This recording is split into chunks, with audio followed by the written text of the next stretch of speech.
Hello everyone, कैसे हैं आप सभी लोग। आशा है कि आप लोग बहुत अच्छे होंगे। आज है 3 मई और 3 मई साल 2026 के हरियाणा करंट अफेयर इस वीडियो में हम पढ़ने वाले हैं। आशा है कि आप बहुत अच्छे होंगे। चैनल को सब्सक्राइब नहीं किया है तो कर लीजिएगा। तो चलते हैं सेशन के अंदर एंट्री करते हैं। और कल के सेशन में मैंने आपसे एक सवाल पूछा था, उसका ठीक जवाब क्या होगा। एक लिस्ट दे रखी थी, दूसरी लिस्ट के साथ में आपको मैच करना था। और ये जो चारों आपको ऑप्शन में थे ना, एक्चुअली ये थर्मल पावर प्रोजेक्ट और एक न्यूक्लियर पावर प्रोजेक्ट, मतलब ओवरऑल हरियाणा की एनर्जी से रिलेटेड क्वेश्चन था। बहुत आसान था, तो चलिए थोड़ा सा आपको समझा देते हैं। गोरखपुर न्यूक्लियर पावर प्लांट है, ये कहाँ पे पड़ता है सर? ये फतेहाबाद में पड़ता है। यानी कि पहला जो क्वेश्चन मतलब पहला जो आपका एक लिस्ट था, उसका ठीक ऑप्शन आप मैच करोगे किसके साथ में? सी के साथ मैच करोगे। गोरखपुर कहाँ पे पड़ता है सर? गोरखपुर फतेहाबाद डिस्ट्रिक्ट में है। इस परियोजना की जो नींव रखी थी ना, वो किसने रखी थी? 13 जनवरी की बात है। 13 जनवरी साल 2014 में उस समय के प्रधानमंत्री थे हमारे भारत के, और उनका नाम था मनमोहन सिंह जी। ठीक है ना, मनमोहन सिंह जी। उनके टाइम पीरियड में इनकी उन्हीं के हाथों से ही नींव रखी गई थी। आज तो स्वर्गीय कहेंगे क्योंकि इस दुनिया में नहीं रहे हैं वो। इसमें टोटल कैपेसिटी कितनी है? तो इसमें टोटल कैपेसिटी 700 मेगावाट की इसमें टोटल 4 यूनिट है। तो 7 चौके टोटल कितना हो गया सर? टोटल 2800 मेगावाट बन जाता है आपका ये। और ये हरियाणा का पहला और नॉर्थ इंडिया का भी पहला इस टाइप, नॉर्थ इंडिया का बहुत इंपॉर्टेंट परमाणु ऊर्जा संयंत्र कहेंगे। ये क्वेश्चन ऑलरेडी एचएसएससी के पेपरों में कई बार आ चुका है। एक आने वाले पेपरों में तुम्हें और मिल सकता है। ये किस टेक्निक पे बेस्ड है? तो ध्यान रखना, ये PHWR टेक्निक पे बेस्ड है। इसका मतलब होता है प्रेशराइज्ड हैवी वाटर रिएक्टर बोलते हैं इसको हम लोग। इसको पानी कहाँ से मिलता है अगर आपसे ये पूछे तो पानी के लिए 2 क्वेश्चन बन सकते हैं। अगर आपको या तो ऑप्शन में मिल सकता है ये कहाँ से पानी मिलता है, तो आप कह सकते हो ये भाखड़ा नहर से मिलता है। लेकिन एग्जैक्ट पूछे ना, तो आपकी चॉइस होनी चाहिए भाखड़ा नहर की एक ना ब्रांच है जिसका नाम है फतेहाबाद ब्रांच। तो ये फतेहाबाद ब्रांच से मिलता है। इसको प्रॉपर ब्रांच पूछे तो यही जवाब देना, नहर पूछ ले तो आप लोगों को याद रखना है। वैसे है तो वही खैर, पर मेन आपकी भाखड़ा नहर है, ये याद रखना। वैसे ये काम चल रहा है, इसमें पूरा नहीं हुआ है ऐसा। 2028-29 तक इसका एक पहला यूनिट पूरा हो जाएगा। 2036 तक बताते हैं कंप्लीट 100% पूरा होगा ये। अब बात करते हैं हम लोग Rajiv Gandhi thermal power plant की बात करते हैं। तो Rajiv Gandhi thermal power plant है, ये हिसार में ही पड़ता है। हिसार के अंदर एक खेदड़ गांव है, तो दूसरे का बी ऑप्शन है आपका। हिसार के अंदर एक गांव है खेदड़, और खेदड़ गांव में ये पड़ता है आपका, हिसार के अंदर ही है। इसका निर्माण जो स्टार्ट हुआ था ना, वो तो हुआ था साल 2007 के अंदर हुआ था। और इसकी जो पहली यूनिट है वो 2010 के अंदर स्टार्ट हो गई थी। और दूसरी यूनिट भी जो है ना आपकी ऑलमोस्ट 2010 में ही कंप्लीट चालू हो गई थी। तो 2010 में ही, मतलब पहली यूनिट स्टार्ट हुई थी अप्रैल में हुई थी, दूसरी अक्टूबर में हुई थी। तो आप 2010 ही समझिएगा स्टार्ट हो गया था ये। इसमें टोटल यूनिट है कितनी? 2 यूनिट है। और कैपेसिटी कितनी है? तो 600 मेगावाट की 2 यूनिट है। तो 6 दूनी टोटल 1200 मेगावाट हो गया। इन फ्यूचर के लिए इसको भी 800 मेगावाट इसमें ऐड कर दिया। ये भी करंट अफेयर है, ध्यान रखना आप लोग, इंपॉर्टेंट है। अभी चालू तो नहीं हुआ, लेकिन हाँ 800 मेगावाट की घोषणा कर चुके हैं, इसमें नया ऐड होगा। और इसके अलावा एक बात याद रखना, ये ना एक कोयला पे बेस्ड प्लांट है। कोयला मतलब यहाँ पे कोयला जला के बिजली बनाई जाती है। कोयला आता कहाँ से है सर? तो कोयला आता है यहाँ पे महानदी कोल फील्ड लिमिटेड जो है ना, वहाँ से इसको कोयला मिलता है, उड़ीसा से मिलता है। इसको पानी कहाँ से मिलता है? इसको पानी मिलता है बरवाला ब्रांच से पानी मिलता है इसको, ठीक है ना। बरवाला लिंक नहर भी बोल सकते हैं, बरवाला लिंक नहर है, यहाँ से इसको पानी मिलता है। और इसका कंप्लीट काम किया किसने था? इसका काम किया था रिलायंस इंफ्रास्ट्रक्चर के थ्रू इसका निर्माण काम पूरा हुआ था। EPC कॉन्ट्रैक्ट भी बोलते हैं उसको हम लोग। Mahatma Gandhi super thermal power project, ये इंपॉर्टेंट है, झज्जर डिस्ट्रिक्ट के अंदर ही है वैसे तो ये। तो थर्ड वाला ऑप्शन है इसका, ए ऑप्शन सही है। झज्जर में वैसे 2 है आपका, एक तो है वहाँ पे Mahatma Gandhi super thermal power project, एक है Indira Gandhi super thermal power project, जिसको अरावली पावर प्रोजेक्ट भी कहते हो। अब महात्मा गांधी की बात करता हूँ तो ये तो पड़ता है खानपुर खुर्द के अंदर पड़ता है, ठीक है ना। महात्मा गांधी वाला पड़ता है खानपुर खुर्द में, और साल 2012 के अंदर कंप्लीट ये चालू हो गया था। इसकी कैपेसिटी तो है 1320 मेगावाट की है। 2 यूनिट लगी हुई है इसमें भी, 660 मेगावाट की 2 यूनिट है। 660 गुना में 660 मतलब 2 करोगे सॉरी, तो इसका आंसर 1320 बन जाएगा। फिर ये भी एक प्राइवेट कंपनी का है, इसको पहले CLP इंडिया ने जो है ना इसको चलाया था ये, और इसमें सुपर क्रिटिकल टेक्निक का यूज़ किया है जो पॉल्यूशन बहुत कम करती है। दूसरा जो झज्जर का है ना, इसका नाम है Indira Gandhi super thermal power project है। और इसमें ना 3 यूनिट है। पहली यूनिट साल 2010 के अंदर स्टार्ट हुई थी, फिर 2011 में स्टार्ट हुई थी, फिर 2012 के अंदर स्टार्ट हुई थी। ये काफ़ी बड़ा है ये वाला, और इसकी कैपेसिटी 1500 मेगावाट की है, क्योंकि तीनों यूनिट 500 मेगावाट की है ये। अच्छा, इसमें से क्वेश्चन ज़्यादातर एग्जाम में ये पूछा जाता है, इसको बनाया किसने था। इसको बनाया था एनटीपीसी जो है हरियाणा सरकार का हो गया, एक तो नेशनल थर्मल पावर जो आपकी कॉरपोरेशन ग्रुप है उसके थ्रू इसको बनाया गया था। एक इसमें है आपका एनटीपीसी है, और हरियाणा का ग्रुप तो अलग है। हरियाणा का ग्रुप है Haryana power generation corporation limited. इसके अलावा दिल्ली का भी एक इंद्रप्रस्थ ग्रुप है आपका जनरेशन कॉरपोरेशन लिमिटेड, जो ना इन्होंने इसको मिलके बनाया है। तो इसका मतलब है ये एक जॉइंट वेंचर है एक टाइप का, जिन्होंने आपस में इसको तैयार किया है। तो आप लोगों से जो है ना ये पूछा जा सकता है कि ये किस किस ने बनाया है आपका, तो ये ध्यान रखना है आप लोगों को यहाँ पे कि ये बनाने वाली एक तो एनटीपीसी है, एक एचपीजीसीएल है, एक आईपीजीसीएल है। ध्यान रखना, एनटीपीसी मतलब नेशनल थर्मल पावर कॉरपोरेशन जिसको बोलते हैं हम लोग, और आईपीजीसीएल यानी कि Indraprastha power generation corporation limited के नाम से जानते हैं इसको हम लोग। ये कंपनी लिमिटेड है एक्चुअली आपकी, ठीक है ना, जनरेशन कंपनी लिमिटेड है। उसके बाद में एक ऑप्शन और है जिसका नाम है Deenbandhu Chhoturam thermal power plant. इसमें से भी क्वेश्चन बन सकता है, क्योंकि इसमें करंट अफेयर भी है, और ये करंट अफेयर बेस्ड ही क्वेश्चन बनते हैं वैसे ज़्यादातर। तो Deenbandhu Chhoturam thermal power plant है, ये है तो यमुनानगर में, ये तो ठीक आप जानते हैं। और इसमें भी 2 यूनिट है, और पहली यूनिट जो है ना स्टार्ट, खैर हालांकि दोनों 2008 में ही स्टार्ट हुई थी, एक अप्रैल में एक जून में ऐसे करके, पर आप 2008 का प्लांट याद रखिएगा ये वाला।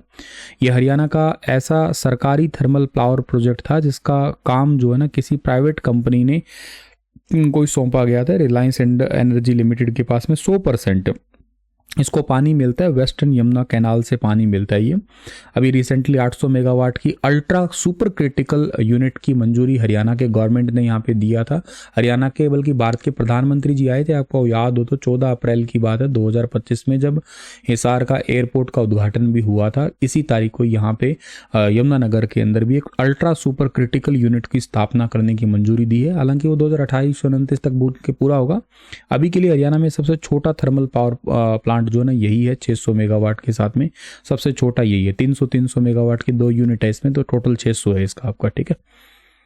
तो अब आप अंदाजा लगाइएगा कौन कौन सा ऑप्शन इसका सही रहेगा। पहला ही ठीक है ना, पहले का सी बन रहा है, दूसरे का बी बन रहा है, तीसरे का ए बन रहा है, और चौथे का डी बन रहा है, ठीक है। अच्छा सवाल था, काफी सारी चीजें आपने याद भी कर ली है, 1-2 करंट अफेयर भी ऐड हो गया।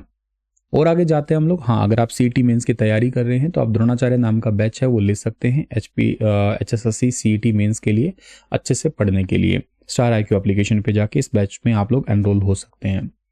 हरियाणा केंद्रीय विश्वविद्यालय महेंद्रगढ़ में विकसित मियावाकी वन किस क्षेत्रफल में स्थापित किया गया है। मियावाकी फॉरेस्ट जो है ना डेवलप किया गया है कहाँ पे सर, ये किया गया है, मतलब कितने एकड़ पे किया गया है। तो पहला तो आप लोगों को एकड़ पता होना चाहिए, ये किया गया है 2.5 एकड़ पे किया गया है, ध्यान रखना है डियर आप लोगों को, ठीक है।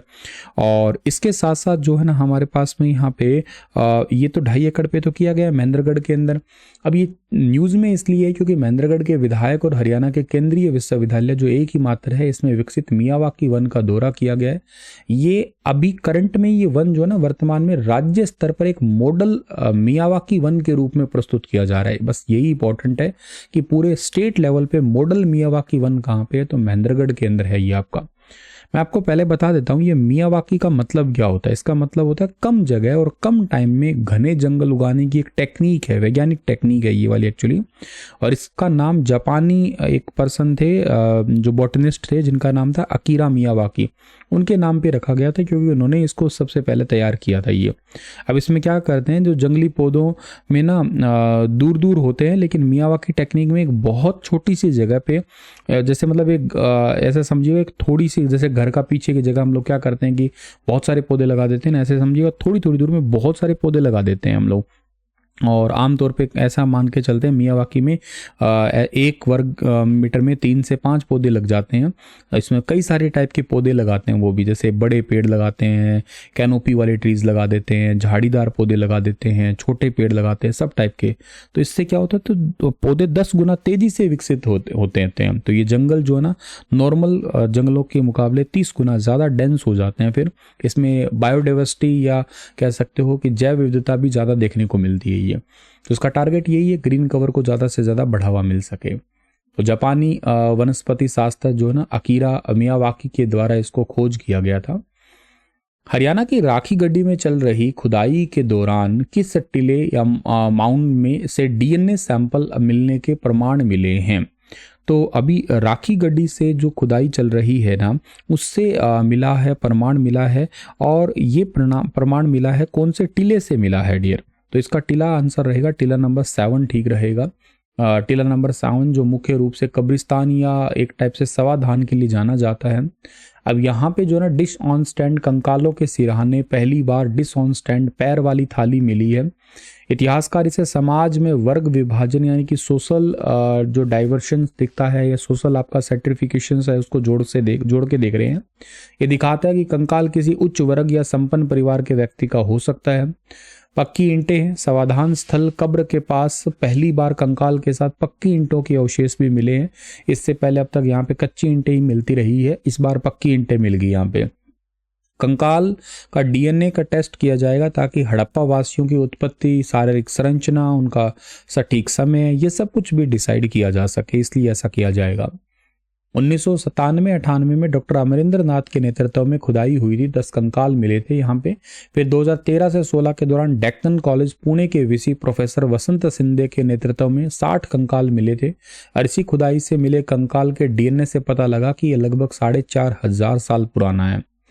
वर्तमान में मनोज सक्सेना जो पुरातत्वविद है ग्रेटर नोएडा के, उनके निर्देशन में ये खुदाई चल रही है। तो पहली खुदाई होगी और उसके अलावा जो है ना आपको मैंने बता ही दिया है ये वाला, ठीक है। राखी गड्डी ये हिसार के अंदर आता था, पर अब तो हांसी डिस्ट्रिक्ट के अंदर नारनौल तहसील में आने वाला है। ये मेन गग्गर हाकरा रिवर का एक प्राचीन सरस्वती बेसिन का हिस्सा माना करते थे। दशदती नदी का हिस्सा कह सकते हो, उसका एक हिस्से में आया करता था ये। और इसके अलावा ये भी याद कर लेना, ये सबसे बड़ी साइट है। इसको इस बार बजट के अंदर जो है ना एक रिजर्व मॉन्यूमेंट की कैटेगरी में लेके जाएंगे और हम लोग इसको लेके जाएंगे यूनेस्को की साइट के अंदर, ऐसा सरकार का भी प्रयास है। हरियाणा में सरकारी अनुदान प्राप्त महाविद्यालयों के कर्मचारियों के लिए ग्रेड पे संशोधन के तहत 3200 रुपए से बढ़ा के कितना कर दिया गया है? उसको बढ़ा के कर दिया गया है 3600 कर दिया। ऑप्शन नंबर बी ठीक है। हरियाणा के सरकारी अनुदान प्राप्त जो गवर्नमेंट एडेड कॉलेज है, इनके कर्मचारियों के लिए ऐसा निर्णय लिया गया है। इन कर्मचारियों को बढ़े हुए ग्रेड पे का लाभ दिया जाएगा। और इस संबंध में हरियाणा के जो हायर एजुकेशन डिपार्टमेंट है, इन्होंने इसके लिए लेटर जारी कर दिया है। 1 सितंबर 2014 से ये नियम लागू किया गया था। 3200 और 3300 रुपये ग्रेड पे को बढ़ा के 3600 कर दिया, 3600 वाले को बढ़ा के 4000 रुपये कर दिया है।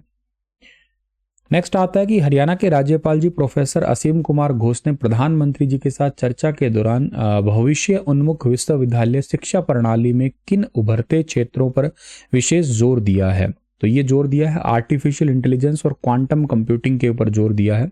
ऑप्शन नंबर 3 वाला ठीक है। अभी हरियाणा के राज्यपाल जी भारत के प्रधानमंत्री जी से नई दिल्ली में मुलाकात की है। राज्यपाल के निजी सचिव का नाम है शंख चटर्जी, और हरियाणा की प्रथम महिला मित्र घोष जो है ना, और राज्यपाल के निजी सचिव शंख चटर्जी जो है ना, इनके साथ में उपस्थित थे। एक बात और याद रखना है कि आपको हरियाणा के अंदर जो ना आर्टिफिशियल इंटेलिजेंस के रूप में 2 डिस्ट्रिक्ट है, एक गुरुग्राम एक पंचकुला, 2 डिस्ट्रिक्ट को आगे ले जाया जाएगा, ऐसी कोशिशें हैं सरकार की।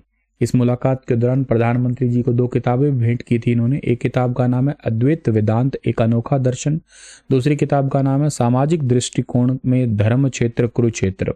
लेखक शंख चटर्जी है, राज्यपाल जी के निजी सचिव हैं ये। और इन दोनों किताबों का विमोचन भी अभी हाल ही में हरियाणा के राज्यपाल जी और के साथ साथ हरियाणा के मुख्यमंत्री जी के द्वारा और हरियाणा के विधानसभा के अध्यक्ष हरविंदर कल्याण जी के द्वारा किया गया था। और आगे बात आपको याद रखनी है, अगला सवाल है कि हरियाणा में ईज ऑफ डूइंग बिजनेस को बढ़ावा देने के लिए कितने से अधिक गैर जरूरी नियम समाप्त कर दिए गए हैं? तो टोटल 1100 से ज़्यादा नियमों को, गैर जरूरी नियम है उनको समाप्त कर दिया गया है, ताकि हरियाणा के अंदर जो ईज ऑफ डूइंग बिजनेस है या बिजनेस करने की कह सकते हो, सुगमता कह सकते हो आप लोग, इसको बढ़ावा दिया जा सके या बिजनेस करने की सुगमता वो थोड़ी तेजी से आगे बढ़ सके। अब ये 48 डिपार्टमेंट के 1100 से ज़्यादा गैर जरूरी नियम जो है ना समाप्त कर दिए जो जरूरी नहीं है। मतलब ऐसा समझिएगा आप लोग यहाँ पे कि हरियाणा सरकार ने 48 अलग अलग डिपार्टमेंट के 1100 से ज़्यादा ऐसे जो बहुत ज़रूरी नहीं है उन नियमों को ख़त्म कर दिया है। इसका मतलब है कि मिनिमम गवर्नमेंट मैक्सिमम गवर्नेंस की दिशा में काम कर रही है सरकार, ताकि भ्रष्टाचार जो है ना उसको बेसिकली लगाम मिल सके। और इसके अलावा जो है ना 10 नए मेगा स्केल आईएमटी के विकास को भी गति मिली है। इससे हरियाणा में किसी भी राज्य के औद्योगिक विकास की रीढ़ अगर माने ना आप लोग तो आईएमटी है, जैसे मानेसर आईएमटी है, रोहतक आईएमटी है, ऐसे 10 नए मेगा स्केल के बड़े लेवल के आईएमटी विकसित करेंगे। इससे बेसिकली क्या होगा, इससे बेसिकली एफटीआई है या फॉरेन डायरेक्ट इन्वेस्टमेंट है वो बढ़ जाएगा यहाँ पे। और इसके अलावा यहाँ का जो इंफ्रास्ट्रक्चर है वो भी बढ़ जाएगा, जैसे सड़क, बिजली, पानी, इंटरनेट कनेक्टिविटी या लोगों को रोजगार, ये सब चीज़ें भी। लैंड पुलिंग नीति में भी संशोधन किया है। लैंड पुलिंग है जैसे मतलब उद्योग और बुनियादी ढांचे हैं, जैसे आईएमटी या हाईवे है, इसके डेवलपमेंट में जो सबसे बड़ा विवाद होता है वो होता है ज़मीन कौन देगा। तो इसके लिए एक पॉलिसी है और इसमें जो ज़मीन मालिकों को जो विकास प्रक्रिया में भागीदारी यानी कि स्टेक होल्डर बनाना है, ताकि इसके तहत किसान अपनी ज़मीन अपनी मर्जी से दे दे, उसको उस प्रोजेक्ट का हिस्सा ही बना लेंगे किसान को, इसलिए किसान अपनी मर्जी से ही अपनी ज़मीन को दे दे। और इसके अलावा हरियाणा के मुख्यमंत्री ने श्रमिकों के हित में कुछ घोषणाएं की है, जैसे संगठित श्रमिकों के सामाजिक एवं आर्थिक विकास के लिए राज्य का सामाजिक सुरक्षा बोर्ड का गठन किया जाएगा। 29 योजनाओं के चलते 34,197 श्रमिकों को डायरेक्ट बैंक ट्रांसफर से 40 करोड़ रुपए ट्रांसफर किए गए हैं। हरियाणा में मातृ मृत्यु अनुपात एमएमआर में सुधार के संदर्भ में निम्न में से कौन सा कथन ठीक है। एमएमआर इसका मतलब है कि 1 लाख महिलाएं अगर बच्चों को जन्म देती है तो उस पर कितने बच्चों की डेथ हो रही है, तो हरियाणा के अंदर हो रहा है ये आंकड़ा 130 से घट के अब 88 हो चुका है प्रति लाख पे। मतलब 1 लाख महिलाएं बच्चों को जन्म देती है तो 88 महिलाओं की अब वर्तमान में डेथ हो जाती है। पहले ये आंकड़ा बहुत होता था वैसे। तो WHO की कुछ रिपोर्ट्स है जिसमें डिजीज कंट्रोल एंड एलिमिनेशन की बात करते हैं, तो वर्ल्ड हेल्थ ऑर्गेनाइजेशन की 2024 की रिपोर्ट के अकॉर्डिंग टीबी मुक्त भारत अभियान के तहत भारत में टीबी के मामले में 21% की कमी देखने को मिला है। 2014 में आधिकारिक तौर पे पोलियो मुक्त घोषित किया जा चुका है भारत, और इसके साथ साथ जो ना मात्र नवजात टेटनस साल 2015 में इससे भी मुक्त घोषित कर दिया है। ट्रैकोमा 2017 में भारत को ट्रैकोमा यानी कि आंखों का एक रोग है उससे मुक्त घोषित कर दिया। कालाजार भारत में वर्तमान में जो बीमारी है उसको एलिमिनेट करने के लिए लास्ट स्टेज में फाइनल फेज में पहुंच चुका है। तो ये कुछ आपका डिजीज कंट्रोल एंड एलिमिनेशन की उपलब्धियां हैं। इसके अलावा जो है ना इंस्टीट्यूशनल डिलीवरीज में बात करते हैं तो सरकार की मातृत्व सुरक्षा योजना जैसे प्रभावी पहल के चलते हुए ये आंकड़ा 79% से बढ़ के 89% हो गया है जो स्वास्थ्य केंद्र में होने वाली डिलीवरी का। पहले घरों में होता था, अब तो हॉस्पिटल में होता है। और एमएमआर भी आपको मैंने बताई दी 130 से घट के जो है ना 88 पे पहुंच चला है ये। इसके अलावा हरियाणा सभी आंकड़े सार्वजनिक स्वास्थ्य सेवा वितरण और तकनीकी हस्तक्षेप में अच्छे अभ्यास और नवाचारों पर 10वें राष्ट्रीय शिखर सम्मेलन की घोषणा है। और डिजिटल हेल्थ कार्ड की बात करते हैं तो राष्ट्रीय स्वास्थ्य मिशन के अंतर्गत चल रहे विभिन्न कार्यक्रमों को नए पोर्टल्स के माध्यम से इंटीग्रेट करना इसका है। तो आज का सेशन इतना ही है। आपके लिए सवाल छोड़ के जा रहा हूँ कि arrange the following traditional folk fairs of Haryana in chronological order of the Hindu calendar month, they are typically celebrated in from. तो आपको बताना है कौन से ईयर में मतलब कौन कौन से जगह पे कौन कौन सा मेला लगता है, आप मैच करवा देना। Thank you so much, stay happy, stay healthy. फिर मिलता हूँ अगली क्लास में।